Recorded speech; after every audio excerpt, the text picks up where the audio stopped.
Hello everyone, my name is Mehek. Welcome back. I hope you all are doing fine and safe, and most importantly, I hope you all are reading.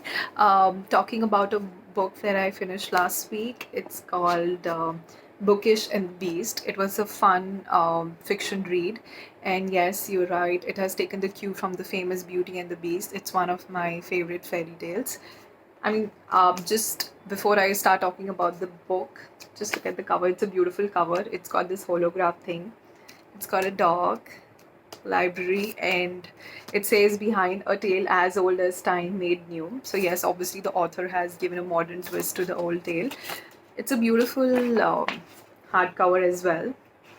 I love hardcovers. I think I've told you that. Okay, talking about this story, the book. The book is by Ashley Poston. She's also, I was just reading the author brief in which she's also mentioned that how she loves the Beauty and the Beast story, and that's where she got her inspiration from. So the book is about Rosie and Vance.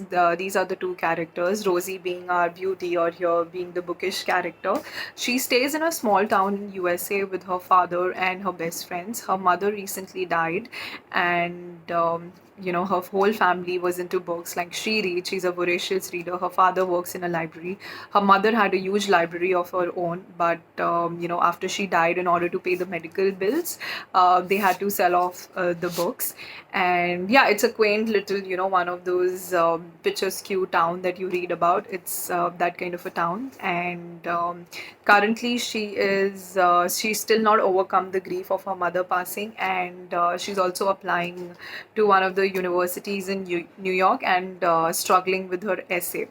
And so yeah, that's about Rosie. And she's, like I said, she's a reader, so I could really relate to her at few instances wherein she says that she would rather be sitting at her home reading than being at a ball. I mean, how much she hates socializing and prefers the company of the book. So as soon as I read that, I was like, okay, I love this character, I can relate to her. And yeah, so that was about Rosie. Now coming to Vance, who is a beast in the book, and he's a typical teenager. He's a Hollywood celebrity, and he's always a part of some scandal, or some he's always the target of paparazzis. And he's caught in a recent scandalous event wherein his stepdad finally puts his foot down and decides that in order to shake him out of his reckless actions and keep him away from the paparazzi for a few times, he decides to send him to this small town in USA, which is away from the paparazzi's eyes and everything. And it's the same town of Rosie. So obviously Vance is very reluctant, but he finds himself in the town, and to a house which almost looks like a castle. So that's where the author has taken another cue. I mean, it's not an actual castle, but like your enchanted castle in the original story, but the house has kind of a castle feel to it, and it has a huge library. But sadly, the character Vance, who is a beast, he hates reading. I mean, he literally gets bored at the sight of books, so he's not someone who reads. And he finds himself at this old town, and he's bored, and he doesn't know what to do, and he's literally cursing every day and just waiting to turn 18 and get out of this town. But fate has a different plan. Rosie and Vance, fates kind of collide together. There's a rare book involved which gets spoiled by Rosie, and in order to pay the debt, she finds herself, working at the library at Vance's house. And although Rosie is very happy about it, not happy about working with Vance, because they both actually can't stand each other. But she's happy to be surrounded by books and be working in a library, whereas Vance is someone who is hating the situation. Also, he feels that since he's a celebrity, he's kind of putting on a mask in front of her, because he's too scared to give away his feelings and what a person he's actually deep down, because he's scared that any other second she might just share his life secrets with the tabloids, and that is something that he's escaping in this town. So then it's a typical Beauty and the Beast story, wherein the beast is really trying hard to be a beast every day, and the girl Rosie, she is kind of being her usual self. She's withstanding all his beastly tactics, and she's being this lovely kind and nice person. And ultimately, yeah, how it is, they both fall in love with each other. But obviously, like in the original story, there's a twist involved in the end. There is a twist involved in this book as well, which obviously I'm going to try.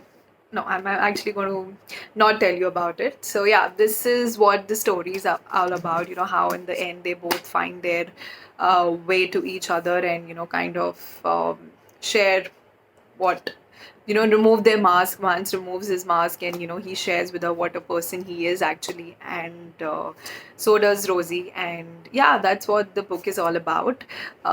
Your typical, you know bad boy meets the good girl. Honestly, I expected a little more from this book. I don't know why. If this was a movie, I would be more than happy. But usually books, I like it a little more descriptive. I mean, the evolution from them hating each other to falling in love with each other, was, I felt, was too quick. And I mean, didn't involve much drama. As a reader, I was looking, something exciting or interesting is going to happen. But it was something that I've I mean, I expected, okay, something like this is going to happen. So yeah, that's the thing. Yeah, I'm just going to actually, I folded few pages, just to read it out to you. How, wherein she's sharing her, feelings about what she feels about books, and stuff like that, which I think the words are so beautiful. So the first one is, wherein she's describing her love for the book. She says, "But there's so much more in those words than just loving books. I love the smell of them. I love the way their binding looks pressed together on a shelf. I love the feel of pages buzzing through my fingers. I love big books. I love big books. And small books. I love words and how they are strung together. And most of all, I love the stories. I love how books are not really just books at all, but doorways. They're portals into places I have never been and people I will never be. And in them, I have lived 1,000 lives and seen 1,000 different worlds." I mean, as a reader, I can relate to every word. She's described, her love for books so beautifully. The second is, I think, describing about, yeah, so she enters the every day, when after her school she comes to the library, to work. She's described that feeling. She says, "I dump my book bag down at the threshold of the library and run my fingers along the spines of the books like I do every weekday, saying hello to them. Nothing quite takes my breath away like the library every time I walk in." I mean, every time for me also, I walk into a library or I walk into a bookstore, and I think literally walking between the aisles, just moving my fingers, I actually move my fingers, and brush the books and everything. That feeling is, I think, magic. So that's what exactly she has described here. The book also has some cute moments between Rosie and Vince when they're finally, discovering feelings for each other. And there is this one scene, I mean, that took my breath away, because Vance is someone who doesn't like reading and who doesn't like books. And towards the end, he comes like, and there's a uh, scene wherein he comes to her, and he says, "Why don't you read a chapter to me?" And she sits down in the library and she's reading a chapter to him, and she says, "For the rest of the evening I read to him from my mother's favorite novel, and for a little while I can forget that my apartment went up in a very small fire. They had a small incident, and that some toxic guy wants to take me to homecoming." She's talking about her ex. "And my college essay is still, half written." So she's basically, and she says, "For a few hours nothing matters, and I think this is the best it is going to get." She's described her feeling of reading the chapter to Vance, and I think it was, as someone who is hopelessly romantic and a reader, this was, I think, a beautiful scene, that was making me all smiles and giving me butterflies. And I was imagining what a nice feeling it would be, just to read a book to someone you love, and someone who puts you to sleep reading a book. So yeah, and I think there's one more actually, wherein Vance finally realizes that he has feelings for her, and he just describes her, and he says, "And because I miss her, I miss the way she brightens the room like sunshine. I miss how she smiles at every book she touches, like they're close friends, and I miss the papery smell of her hands, like warm wood and old stories." And yeah, he's just ended there. And I think that was so sweet. Someone describing, their partner who is a reader, like when he says, I can smell the papery smell, of her hands, and I love the way she touches the book and everything. And I think those, yeah, the book has those few instances, so if you're a reader, you would really relate to it, and someone who, uh, likes romance and love stories. So I think you will, for them, that you will really enjoy. Like I said, I expected more from this book, but if you're someone who wants to revisit the old Beauty and the Beast tale and don't want to, actually read the original one, you can read this one, which is with a little twist. And yeah, I think it's not a very, it's some 280 pages, I guess, so it's not a big read as well. So it's a kind of a fun weekend read that I think some of you can pick it up and enjoy. And I got this book from Books and Beyond. That's actually, so if you have not checked out, please check them out. It's a Indian bookstore, and I think they're doing a fabulous job of curating some of the best titles, and they have some bookish merchandises.